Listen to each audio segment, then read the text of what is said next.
Tompkins, Jasontom, as in Mary, P as in Parker, K-I-N as in Nancy, S. I am an organizer with Black Lives Matter Chicago, and I am party to the civil suit that we filed earlier this morning for the IPRA investigative files on Dante Servin. I'm just going to read here from our press statement today. Despite the city's paper-thin promises for new transparency and accountability in policing, I filed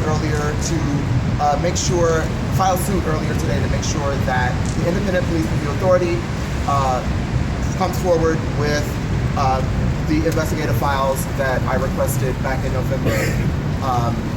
I filed a Freedom of Information Act request for investigative records relating to Dante Servin, primarily for the investigations that went into the killing of Rekia Boyd in March of 2012.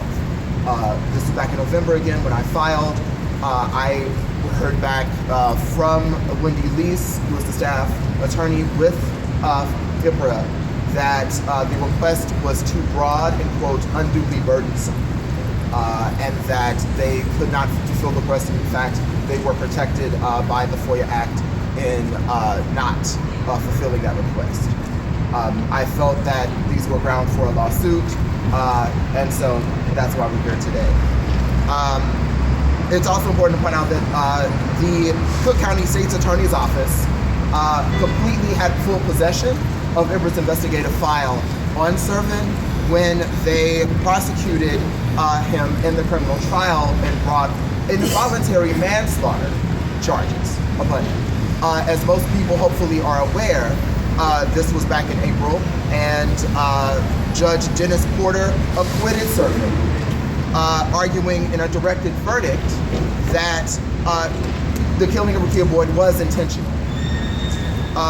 So in December, 3.5 years after the shooting took place and several months after the criminal trial, IPRA finally recommended Servin's termination. However, to this day, at this very moment, Dante Servin is still on staff, is still on the force, and is still being paid his $90,000 plus salary with our tax dollars as taxpayers. And to be clear, we have to honor and respect that it is the political courage of Rekia Boyd's family and of Martina Sutton, her brother, and the rest of her family. It is because of their courage and because of their steadfastness that we are here, that Black Lives Matter Chicago is here alongside Black Youth Project 100, the Women's All Points Bulletin, the Alliance Against Racist and Political Repression, Asada's Daughters, and the Let Us Breathe Collective, as well as many other allied organizations, in the work that we have been doing, going month after month to police board meetings, marches, rallies, and actions to make sure that police, that IPRA, that the police board are all held accountable for this unjust death of our sister Rekia.